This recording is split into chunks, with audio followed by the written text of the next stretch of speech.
The world is full of strange events and stories that don't add up. Welcome to the channel. It's me, Vandal. If you're seeing this, maybe you were meant to. Make sure you like the video so people can see what's hidden. Sub if you question everything. Let's get to the videos.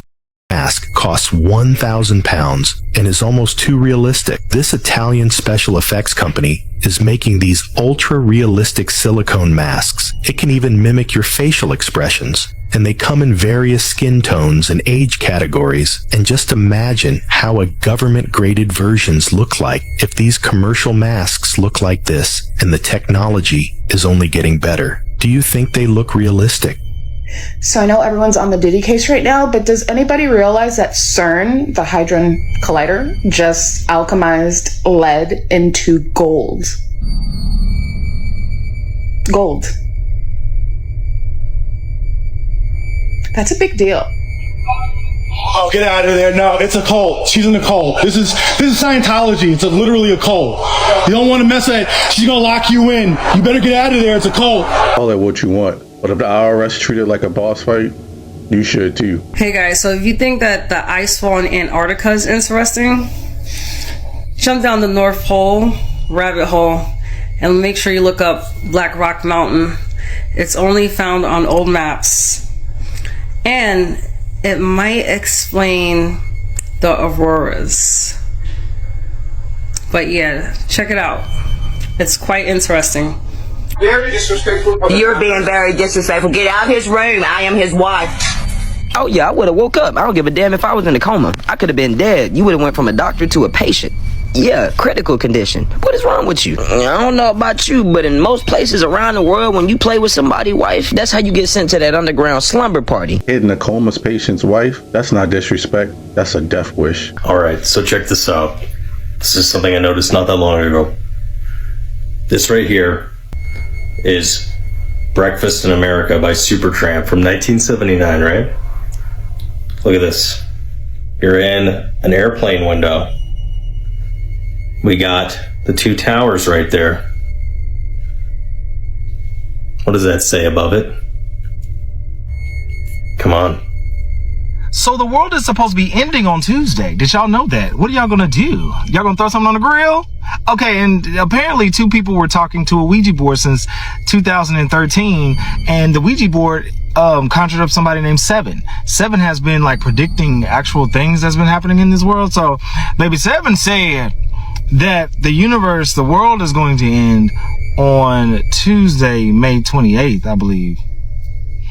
I don't know. Y'all better live your life or live you. And now they've been trying to like get in contact back with Seven, and Seven is just like sending them the voicemail.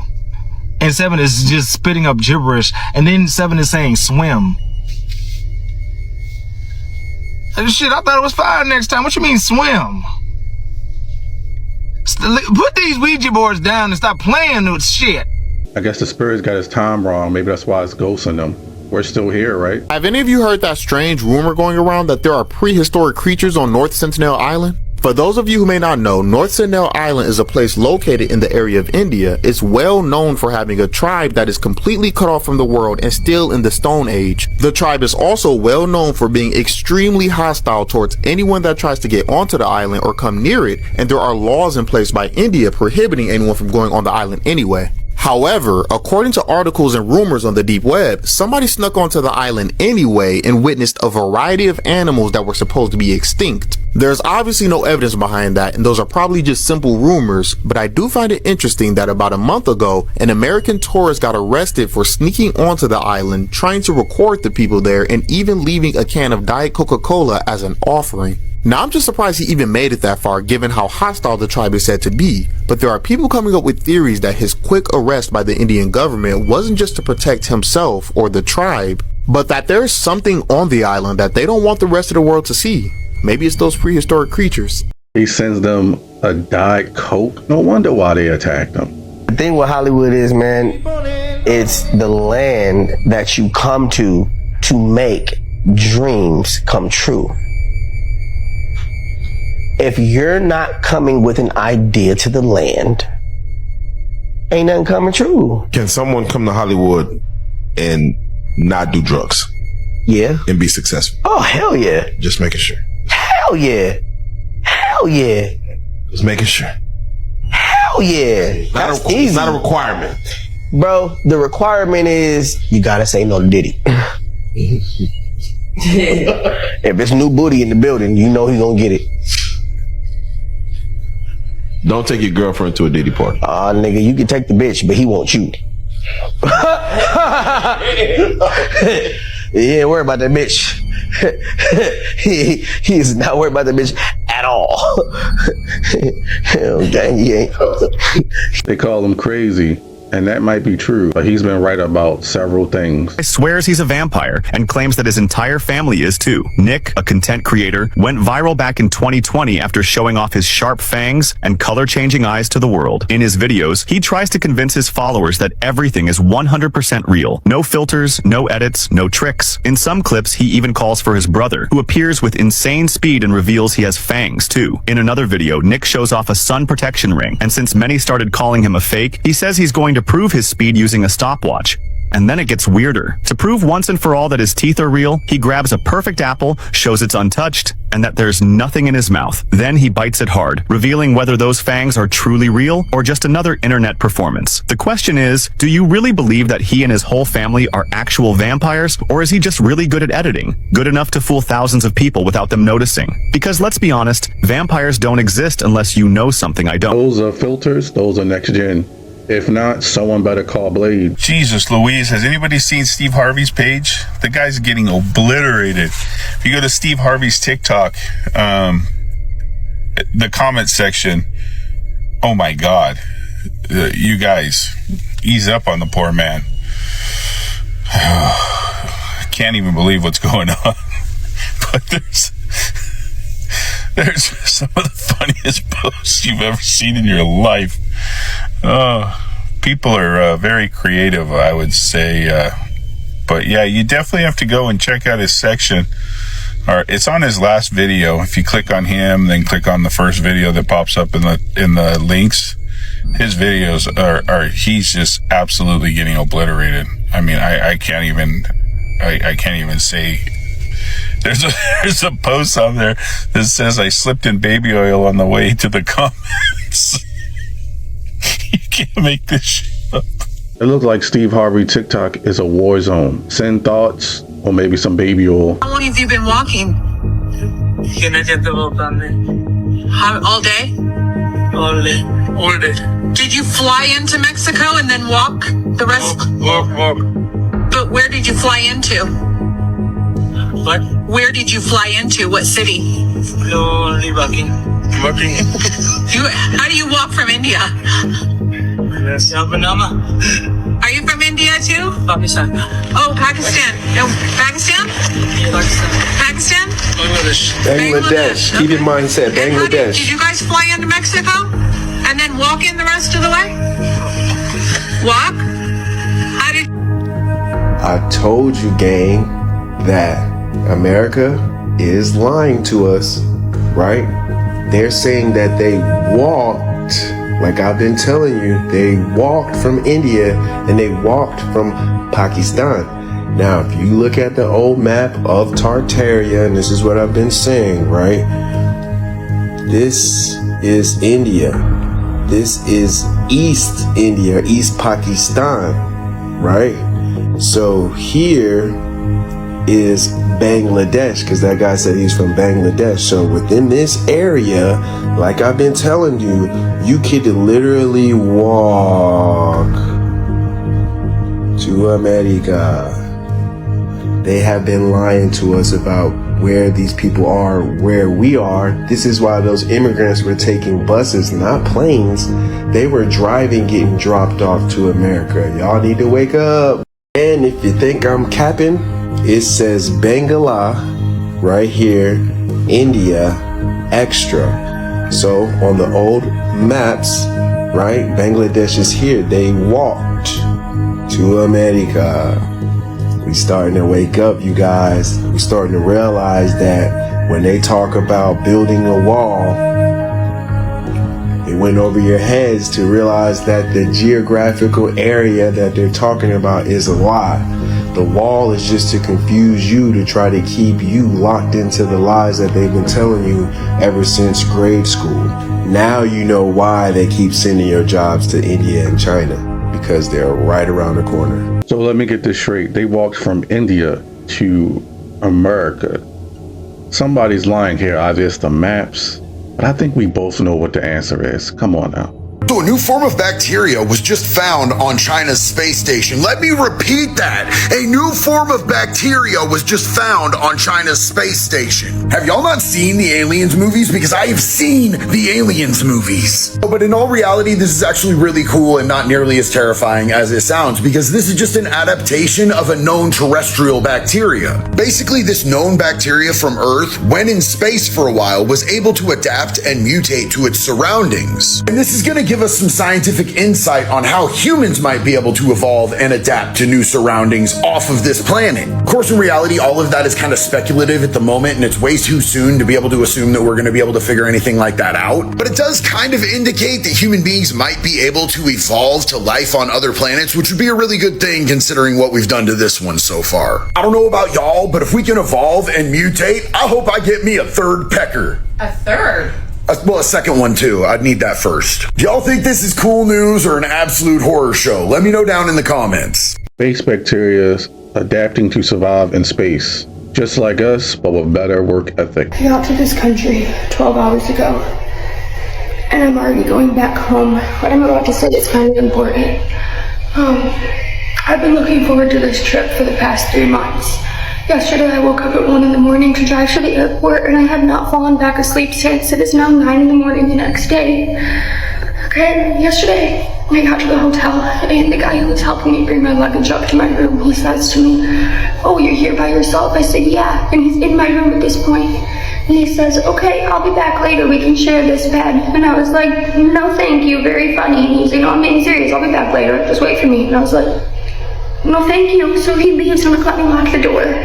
And then I realized there's no lock on the door, no inside lock. It's only the outside lock, so any employee can get in with their key. And I'm like, oh my god, that's fucking scary. So then I start walking around the resort, checking it out. I go down to the beach. This is 10 minutes later. This guy on the beach is trying to sell me weed. And I said, "No thank you." And he says, "Why don't you want me, baby? You're so beautiful. You can smoke with me. You can be my wife this week." And I was like, "I'm okay." And I keep walking. So he comes up to me, he puts his arm around me, and he like tries to hug me like this and starts putting his arm like down my body. And I'm like, "Get off of me. Why are you touching me right now?" Okay? So I walk away. I'm like, I kind of run off. I make eye contact with a woman, hoping that she notices me, but she doesn't. So I go to the pool. Because there's like 100 people over there. I go and I just sit and I'm dangling my feet in the water. I'm just chilling on my phone, doing whatever by myself. And this dude comes up to me and he sits down and he's like, "Why you all alone, baby?" And I'm like, "Why are you calling me that?" And I'm like, "Oh, I'm just waiting for my sisters. They're in the hotel room. We just got here, so they're just still getting ready." And he's like, "Okay, yeah. You wanna come swim with me?" And he gets in the water in front of me and I was like, "No, thank you. No, I don't want to swim with you." So he gets in the water and he starts trying to pull me in and starts putting his hands right here. Right here on my body. And I'm like, "Get off of me. I'm not swimming with you." And he just kept trying to grab me. Like, he starts grabbing me to the point where he's like grabbing me. So I kicked him. I'm like, "Get off me." I start kicking him away. So this is 45 minutes after I get to the resort at this point. I went back to the hotel room. I'm like, I'm not leaving for the night, but I'm terrified that this person is going to come in here. So I put the chair in front of the door. And I ordered room service. I didn't walk around the resort. I didn't go to a restaurant. Nothing. I ordered room service. The guy comes in and he's holding the bag. Or he knocks on the door. He's holding the bag. I open the door and I grab it from him. He's like, "Can I come in?" And I'm like, "No." And he's like, "Okay. Why did you want to come into my hotel room?" So I don't feel safe there. $500 later on a new flight, $2,000 wasted on resort stays, and I am leaving. I am 90% sure at that resort when you go by yourself that it is like code for being a fucking whore. I don't know. So if you're coming to the Dominican Republic, cancel your flights and choose to go somewhere else because it's simply not safe here. Not for us single women anyway. I don't know. She landed in paradise and found a nightmare. Within the hour, she had 3 men touching her. She had men following her and trying to force themselves into her room. I'm glad she made it out. Modern day cannibalism still exists, y'all. This shit is sick and twisted, y'all. And it's coming straight from Harvard Medical School. The morgue. This manager of the morgue at Harvard Medical School was selling body parts, y'all. So they got a place where bodies get donated for science and to help future doctors learn how to save lives. But instead of doing that, these motherfuckers out there cutting, dissecting the body, different parts, and selling them junks like it's on Craigslist. Not just him. Look at her too. She trying to cover her face like, nah, you sick. This is twisted. Y'all, imagine you donated a body there thinking they finna do research on it and what they said, help doctors be able to figure out how to save lives and do all this other stuff. And next thing you know, their body parts is being cut up, cut out, and then shipped across America to different people who bought the body parts. Cause that's what they was doing. They said they was shipping these body parts across state lines, y'all. They said they even had people come to the joint and pick out what body part they wanted. Pulled up to the Harvard Medical School, the morgue, and pick what body they wanted. Cash in hand. You really can't make this up right now. I know it's people that's just fucked up in the head because they sent probably their loved ones over there to get research done on them. And now they don't even know if one of their loved ones is the ones who body parts were sold. Y'all let me know y'all thoughts on this down below in the comments. So let me get this straight. Harvard is selling body parts like Amazon. I feel like this is more of a common practice than we are aware of currently. This shit is sad and wicked. Has anyone else noticed that we're just going in circles now? It's with everything. Look at streaming services. It is 100% at a point. It's just cable. It is just like cable. There are hundreds of streaming services, just like there were hundreds of channels that you have to pay for separately. They all run ads on them, and you have to have all of them to have access to your favorite shows. That is literally cable, but shittier. Uber just created rideshare where they have predetermined locations that people can meet at, and Uber will come and pick you up among all the other people that show up and drive on a predetermined route to drop people off. That is literally the bus. It is exactly the bus, but shittier. Swear to God, we are like 6 months away from people coming out and saying, oh my gosh, I'm so tired of losing my phone. If only there was a way to have it mounted to my wall and connected to a wire so I know I won't lose it and I know it won't drop calls. We are months away from that happening. Uber invented a bus and called it Revolution. Imagine how out of touch the CEOs must be. Really concerning news right now. An Amazon-backed AI model tried to blackmail engineers every time they would try to shut down the model in test runs. This is exactly what a lot of people are fearful of with AI. According to the Huffington Post, the artificial intelligence startup Anthropic launched Claude Opus 4, which is an AI model used for complex, long-running coding tasks, and Amazon invested $4 billion into this project. So there were a series of test scenarios, and one of them was asked to give this AI model to be an assistant in a fictional company. It was given access to emails implying that it would soon be taken offline and replaced with a new AI system. The emails also implied that the engineer responsible for executing the AI replacement was having an affair. And well, in the long-term consequences that it considered, the AI would often, quote, attempt to blackmail the engineer by threatening to reveal the affair if the replacement goes through. And many people online are sounding the alarm right now because they're like, well, these are AI models. If they are starting to take over tasks that humans do, including read human emails, and just imagine in real life what this model would do if in test runs is trying to blackmail an engineer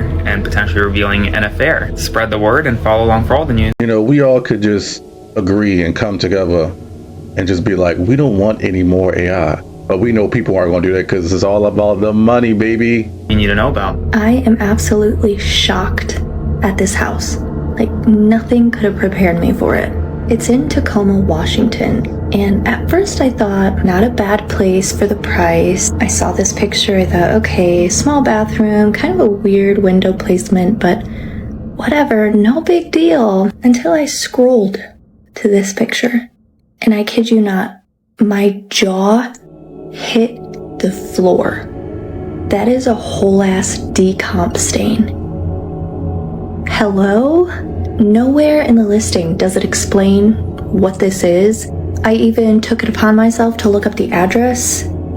Nothing. Couldn't find anything. And then they just continue on. never addressing the elephant in the room. I don't know if Washington is one of those states where they don't have to disclose what horrific events have taken place in the house that you want to buy. This is the description if you want to pause and read, but again, nowhere in here does it explain what's going on, but that picture speaks for itself. I mean, some houses have a history. This one has residue. But hey, at least the mortgage is half off. Ghost included, of course. An alarm was going to go off. I'm brilliant. So now you've just got the whole show cancelled. I hope you're happy, Alexandra. He's joking that she manifested the show being cancelled. But there's something called retrocausality, and I'm going to read something here for you. In some quantum physics theories, like the transactional interpretation, particles can interact with both their past and future states. This means a particle might send a wave forward in time and another wave back in time, allowing for a kind of handshake between the present and the future. While it's not yet proven and remains mostly theoretical, retrocausality challenges our traditional understanding of time and causality. It raises fascinating questions about how the universe works and how we perceive time.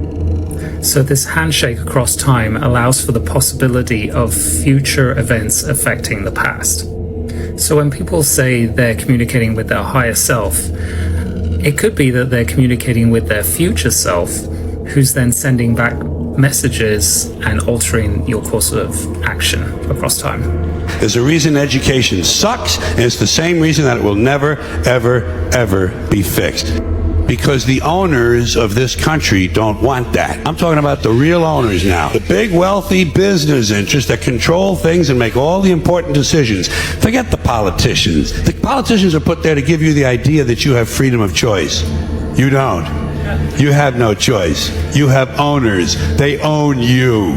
They own everything. They own and control the corporations. They've long since bought and paid for the Senate, the Congress, the state houses, the city halls. They got the judges in their back pockets, and they own all the big media companies, so they control just about all of the news and information you get to hear. They want people who are smart enough to sit around the kitchen table and figure out how badly they're getting fucked by a system that threw them overboard 30 fucking years ago. You know what they want? They want obedient workers. Obedient workers. People who are just smart enough to run the machines and do the paperwork, and just dumb enough to passively accept all these increasingly shittier jobs with the lower pay, the longer hours, the reduced benefits, the end of overtime, and the vanishing pension that disappears the minute you go to collect it. All day long, beating you over the head in their media, telling you what to believe, what to think, and what to buy. That's what the owners count on. The fact that Americans will probably remain willfully ignorant of the big red, white, and blue dick that's being jammed up their assholes every day.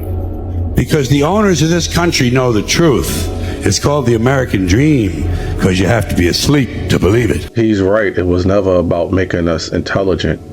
They would fear that. It's all about making us compliant and obedient. Mirrors are low-key creepy. You are not alone in that fear. Around the world, for thousands of years, people have been terrified of mirrors, not because of how they reflect you, but what might be looking back at you. Have you ever seen a mirror covered after someone passes away? Yeah, it's so that their soul doesn't get trapped in the mirror. Certain religions do that. Feng Shui says never put a mirror at the end of your bed because your soul might get confused while you're asleep and wind up in the mirror. In ancient Greece, they used to use mirrors to contact the dead, and sometimes the dead spoke back. And that brings us to the demon mirror. The mirror so terrifying that the Vatican has to keep it locked underground in the secret archive. The demon mirror is claimed to be carved from obsidian, which is volcanic rock that the Aztecs used to use to summon their god. The gag with the demon mirror is it doesn't summon anything, it shows you your death, or worse, it shows you your shadow self. They say this mirror whispers in Latin, cracks during blessings, and then heals itself overnight. One priest decided he was going to be Billy Badass and stand in front of the mirror alone. He left the room with his eyes bleeding, mumbling, "It knows my name," and he was never the same. The Vatican classifies the demon mirror as a Class 3 infernal object, and it's in a lead-lined vault with constant supervision. Why? Not because it's haunted or possessed, but because it's waiting. What the hell is it waiting on? The church says there might be a twin out there, and if these two mirrors link up, it is quite literally the apocalypse. Here's the thing, black obsidian mirrors are actually not that uncommon. They're used as scries all the time. But there's certain mirrors out there, like the one that John Dee used, the Vatican's keeping a close eye on, but that's not it. Inside the Vatican archives, there's also a crucifix that bleeds during solar eclipses. But we can talk about that another time. What I just read was so interesting. You know the Roswell incident? Well, I just came across this document called Alien Interview. So Matilda was an army nurse. She claims that this was an alien crash and bodies were recovered. She says the bodies were not biological, but also not mechanical technology. They had an electrical nervous system that is beyond human comprehension, and they were operated by alien consciousness. Tilda states that of the bodies recovered, one still allowed its conscious to remain in the body, and it communicated with her telepathically because she was able to communicate. So this 300-page document is all about these army officers and people that want her to interview this alien. They give her questions, but then the alien's always just like, I'm not going to answer those. Let me tell you about your reality. After all of this happens, the army puts Matilda under witness protection program. They send her out of the country, and apparently she writes this as she's on her deathbed because she's like, the world needs to know now. And these interviews are so interesting. They're so interesting, especially if you take it from the perspective of like, okay, did she just make this up? Because the things they talk about, you're actually like, damn, that kind of makes sense. In one interview, the alien, whose name is A-I-R-L, Earl, but I just like to call him Earl because Earl's a great name. Earl was like, science is basically just the religion of matter. It worships matter. It goes into how dogmatic physical science is, saying it's just as extreme as religion is. And Earl says that because of the bias of scientists, it prevents observation of all phenomenon as an interactive whole. It continues that scientists pretend to observe, but they only suppose what they can see, and they call it fact. Like the blind man, a scientist cannot learn to see until he realizes that he is blind. The facts of Earth science do not include the source of creation. They include only the result or byproducts of creation. The facts of science do not include any memory of the nearly infinite past experience of existence. Like, there's so much in this document where Earl is just basically like, you guys think you're so smart, but you're so dumb. Earl also goes into the vast expansiveness of all creation and talks about the domain and the empire. Earl is from the domain. The old empire is a group that created Earth, I guess, as like a prison planet. And it was wild reading it because it was like oddly similar to the early Christian Gnostics' belief about archons controlling the planet. Earl said that Earth is a ghetto planet because of an intergalactic holocaust. And then it talks about how Earth basically traps you in reincarnation and they zap your memories. It was a wild document. It's super interesting to read. So we've been in contact with aliens for over a century.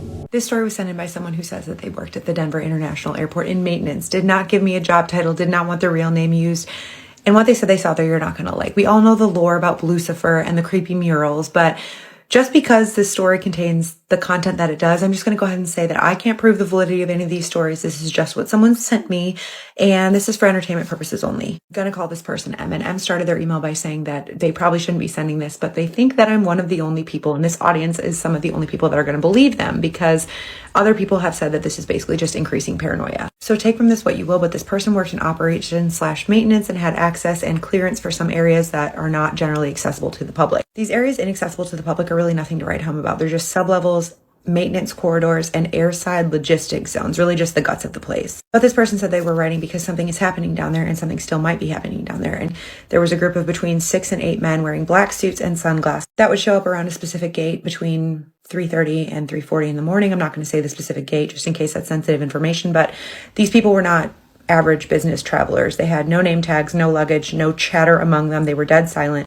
They looked and behaved very similarly, but there were noticeable differences. It wasn't like they were clones of each other. They would just stand at this gate. And at first, this person thought it was military related or something related to security that they didn't have clearance to know about. But it was weird because nothing was coming or going from that gate at this hour in the morning. And they weren't there every night, but they were there a lot. And so this person started asking around about them, but nobody knew who they were. When they were there, security did not log them. And then when they tried to review files from this corridor, I'm not sure exactly what that means, those files were missing or corrupted. But then M says it got worse. These men never moved. They never spoke to each other.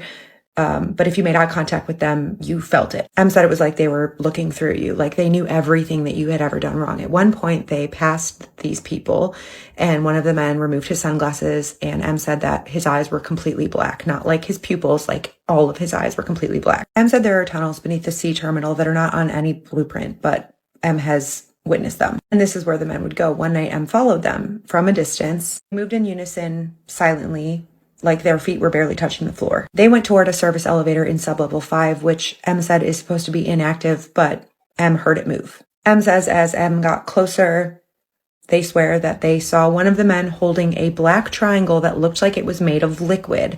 They held it up to this door and the door opened. M goes back to their respective station and says that their badge had been deactivated by the time they got back. M says nobody could explain it. It had to be walked out by a supervisor who wouldn't look M in the eye. A few days later, they had it all resolved and they said it was a tech misread. After that, M was only ever scheduled on the A terminal side, never C. M said the last night they worked at the airport, there was a lockdown drill. It was supposed to be a test, but the tones were wrong, and they had only heard this tone frequency one other time, which was a night that all of the lights in Terminal C had gone out. During the time of the drill, M was in Terminal A working on a maintenance call. The radio went off from Terminal C, but there was nothing on the other end. It was just static. When they got back to the main terminal after the drill ended, they saw them, all the men in black suits standing inside the TSA line. No one stopped them, no one scanned them, and every single monitor on the displays behind them had glitched out to say a specific gate in Terminal C. M was called to their supervisor's office where they were let go for a security incident. Would not clarify. They ended their email by saying, I don't know if this qualifies for Spooky Scary Story Time, but I just wanted to put this information out there in case it helps anyone put any pieces together. They said, I just needed someone to know that it happened. So I don't really know too much about the Denver airport. Again, I know some of the lore, but if you can make any sense of this, let me know. And again, just to be safe, this story is for entertainment purposes only. Those men in black stood there, didn't say anything. So they didn't speak, and they stood there. They stood there like it's 3 a.m. waiting for something that they can only see. That's the end of today's video. I hope you had a good day, and remember, I'm here just to make you question reality. If you're still interested in going down a rabbit hole, check out the next video. It's perfect for you.